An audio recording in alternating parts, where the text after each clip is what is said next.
Hola, Peter. Ya está aquí Spider-Man Home. He pensado, buenas son las primeras pelis de Spider-Man. Así que dispara tu lanzarredes al botón de like y suscríbete porque un gran poder conlleva una gran... Porque estas son 30 curiosidades acojonantes de Spider-Man 1. La telaraña de los créditos iniciales acaba fundiéndose en una telaraña real. Y es que la película entera está llena de referencias a insectos, ¡Insecto verde! o telarañas, y no solo las que dispara. Es la primera vez que me pasa. El papel pintado de la habitación de Peter tiene forma de telaraña.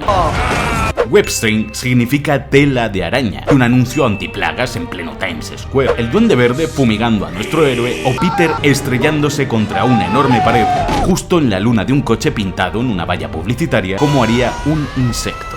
Un póster de Magic, The Invasion y de Dungeons and Dragons. Cuando Peter pierde el bus, Mary Jane le pide al conductor que pare porque se olvidan de él. Pero cuando MJ va al instituto en el coche de sus amigas, Peter pierde el autobús, ya que ella no estaba ahí para recordárselo al conductor. Vemos que el matón, Flash Thompson, es Joe Manganiello. La chica de gafas que le dice a Peter que no se siente es Liz Allan, una compañera de clase de Peter en los cómics y uno de sus intereses amorosos. De hecho, es el mismo personaje que el de Liz en Homecoming. Peter rompe esta foto familiar con tía May y tío Ben, pero cuando tía May es hospitalizada, la pone en un marco nuevo y se la lleva al hospital. Cuando despiden a Norman de Oscorp, Venga, basura. ¿Qué? Llévatelas a otro lado. ¿Saben cuántos sacrificios ha hecho? este pasa por las 5 fases del duelo: Pasará por 5 fases diferentes. negación, No pueden hacerme esto a mí. ira, ¿Saben cuántos sacrificios ha hecho? negociación, Por favor. Norman, depresión lo siento. y aceptación. $200 por todas. Casi siempre veremos a Peter vestir de tonos azules y rojos. No solo cuando se pone el traje de Spider-Man, hasta la araña que le muerde es roja y azul. Y el verde predomina muchas veces para indicar la presencia del Duende Verde. El suelo de los laboratorios Oscorp, las barandillas, en la graduación de Peter, el vapor que transforma a Norman es verde. Pero durante la comida esto se invierte y Peter viste por primera vez de verde y Norman de azul y rojo. La foto que le hace Peter a Mary Jane en el laboratorio reaparece en Spider-Man 2 y en la tercera entrega, mostrando que Peter es un pervertido. Esta escena es más terrorífica de lo que piensas, pues detrás del Duende Verde vemos a otro parado justo detrás en el edificio, observando todo. Esto es una metáfora de cómo siempre habrá un Duende Verde, aunque el original muera. Representa cómo Harry asumirá el legado de su padre, pero también en los cómics, cada vez que muere un Duende Verde, siempre aparece otro mucho peor que su predecesor. Cuando llega a la comida, Peter dice, en referencia a que justo en la pelea de antes el Duende Verde se hizo pasar por anciano. El modo en que tía May sirve el pavo, un guiño al cuadro de Norman Rockwell, y Harry dice sobre su padre. Y es que en la tercera entrega, este se convierte en el nuevo Duende Verde. Peter lanza su telaraña por primera vez en el comedor del instituto, y en la escena de la azotea, este recuerda que ese fue el gesto que hizo para que saliera. La frase que dice Peter es de Superman y la de Shazam, ambos de DC Comics. El doctor Mendel Stromm, que mata al Duende Verde, es en realidad el villano conocido como Maestro Robot o Lúgubre. Este dice: problemas del aerodeslizador del duende, que este arregla y que Spider-Man vuelve a romper durante la pelea. Pero como Norman lo mató, irónicamente, este acaba muriendo por culpa de un descuido en la supervisión de este. Las habilidades de la araña que muerde a Peter aparecen en uno de los monitores durante unos segundos, revelando los futuros poderes que tendrá como hombre araña. La científica de la excursión habla sobre el peso que puede llegar a aguantar una araña, augurando cómo usará este poder Peter en el puente como si fueran cables de acero. De hecho, vemos la sangre en uno de los cables cuando Peter lo está sujetando. Y cuando Norman rompe la telaraña de Peter, escucharemos sonidos metálicos, ya que su telaraña es resistente como el acero. Tobey Maguire cogió todo lo que cae en la bandeja sin efectos digitales, pero no tuvo que repetir la escena 156 veces como todo el mundo cree. Lo que coge en la bandeja se lo tira gente del equipo técnico desde arriba, y esto se adhiere en el pegamento de la bandeja. Además, hay pequeños imanes en los objetos para que se apilen.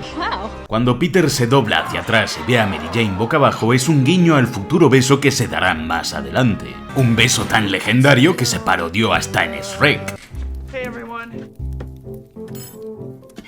Y este extra que está viendo la pelea es Jesse Hyman, uno de los extras que más películas ha protagonizado en Hollywood. Cuando Peter diseña su traje de hombre araña, aparece el símbolo de Viuda Negra. Vemos que uno de los bocetos es un guiño a Stingray o Manta Raya. También vemos un apunte que dice guantes por encima del traje. Esto es para dejar hueco a una boquilla a través de la cual disparar sus redes, tal y como vemos en esta escena donde se ve el pequeño conducto casero que hizo Peter en el traje para poder expulsar la telaraña. En el artículo del periódico que lee Norman vemos que se menciona que estaba casado con Caroline Mulder y que tras 10 años de matrimonio se divorcian. Aunque en los cómics su mujer es Emily Lyman, en Casa del Duende Verde vemos el retrato de una mujer, pero esta no puede ser su esposa, no solo por el divorcio, sino por la frase de Norman de así que seguramente se trate de la madre de Norman. Ta aparece con un vestido negro, lo mismo que le pide Harry Soplame la vela. y a MJ que lleve para conocer a su padre, color con el que luego la vemos vestida en la comida. El coche de Tío Ben es un Honey Beige del 73. Este modelo de coche es el que usa Sam Raimi en muchas de sus pelis, por ejemplo Evil Dead 1 y 2, en Darkman, Army of Darkness y Arrástrame al infierno. Cuando Peter baja las escaleras de casa de Tía May, durante un segundo vemos unos cuantos trofeos de bolos en una de las repisas. Pertenecen a Tío Ben, ¡que está muerto! Esto es algo que se referencia en The Amazing Spider-Man cuando Tío Ben dice como guiño a la primera entrega. ¡No, Peter, el gordo no tiene la culpa! Willem Dafoe llevaba una prótesis dental cuando interpretaba el personaje de Norman Osborn, pero cuando lo vemos en el espejo de su casa y para interpretar al Duende Verde, este se la quitaba para mostrar sus dientes irregulares, que son los que el actor ha tenido siempre. Al final de la película, Mary Jane besa a Peter en el funeral de Norman. Qué romántico, ¿no? Se acaba de morir el padre de tu ex y lo primero que se te ocurre es ¿cuándo me vas a agarrar? Vemos cómo esta se lleva la mano a los labios, indicando que ha reconocido ese beso, pues ya se besó con Peter cuando este la salvaba en el callejón, por lo que MJ ya sospecha desde esta peli que Peter es Spider-Man. Algo que se confirma al final de la segunda peli. Siempre supe quién eras. Cuando pillan a Peter vestido de hombre araña, en el suelo de su habitación vemos una sudadera del campamento Tamaqua, campamento al que asistió el director de la película, Sam Raimi, en su juventud. En el puente, uno de los neoyorquinos es el actor Michael Edward Thomas, que reaparece haciendo de civil en la segunda entrega. Jameson no revela la identidad de Peter al villano, porque no quiere perder a su mejor fotógrafo. Tras el ataque, vemos en este periódico que la foto de Jameson es de hace unos cuantos años, pues es más joven. MJ le dice a Peter que es como esta lo llama en los cómics cariñosamente. Cuando Peter está mirando los anuncios del periódico para encontrar un coche...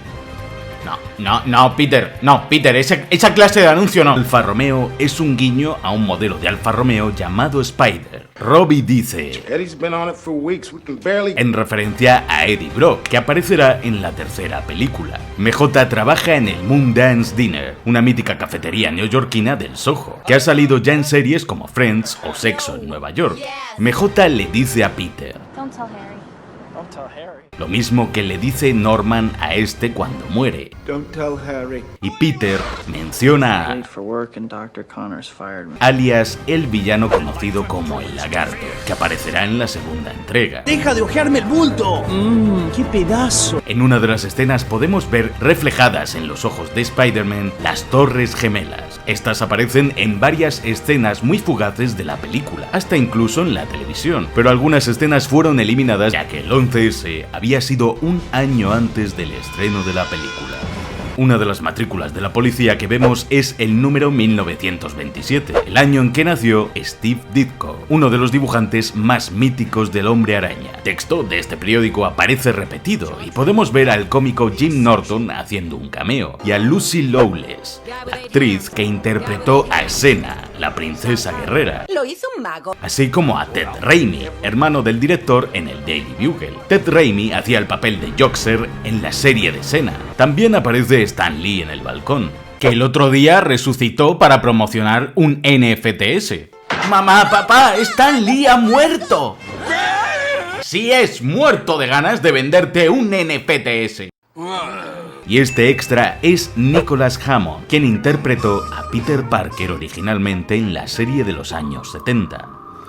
El presentador del combate es Bruce Campbell, el mismo al que vemos en el teatro en Spider-Man 2, y Demetre en un restaurante en la tercera entrega. Un actor fetiche de muchas pelis de Sam Raimi, para el que se cree que el director habría reservado el papel del villano Mysterio en una cuarta entrega que nunca llegó. El luchador Bonesaw McGraw es un ex profesional de la lucha libre conocido como Macho Man. En los cómics, Peter lucha contra Crusher Hogan. Y es que en Far From Home, en el cartel justo detrás de Happy cuando habla con Peter, vemos un guiño a Crusher Hogan y a Bonesaw McGraw, indicando que ambos personajes forman parte del MCU. Recuerdo cuando vi esta peli de niño. Fue la primera vez que no solo deseé ser aquel superhéroe llamado Spider-Man, sino que creí que de verdad podría llegar a serlo. Recuerdo el primer cómic que me regaló mi padre y que leía cada noche hasta quedar dormido, porque fue el primero que nos hizo saber que cualquiera podía llevar esa máscara, que los verdaderos héroes son aquellos que con su trabajo inspiran a generaciones enteras a hacer grandes cosas, que un don también puede ser una maldición y que hasta el más grande de los héroes es humano. Se puede romper, llorar, quebrar, rendirse, pero al final del día vuelve a levantarse una y otra vez, no importa cuántas veces lo tumben, porque la gente lo necesita. Un héroe es aquel que es capaz de sacrificarse por un bien mayor. Está en aquella figura que te consoló, animó a seguir adelante cuando sentiste que ya no podías más. Aquellos que aunque ya no estén, dejaron una huella en ti tan grande porque siempre serán tus héroes. Con los años, aprendí que fue gracias a mi padre que descubrí a Spider-Man en una sala de cine, que si alguna vez estuve mal, era él quien venía a salvarme.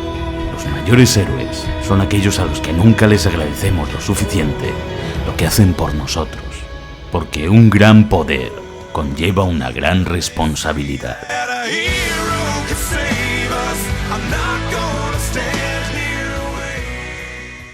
Dadle a like y suscribiros, ¿vale? Que no me da tiempo, que voy al cine a ver Spider-Man No Way Home. Soplame la vela.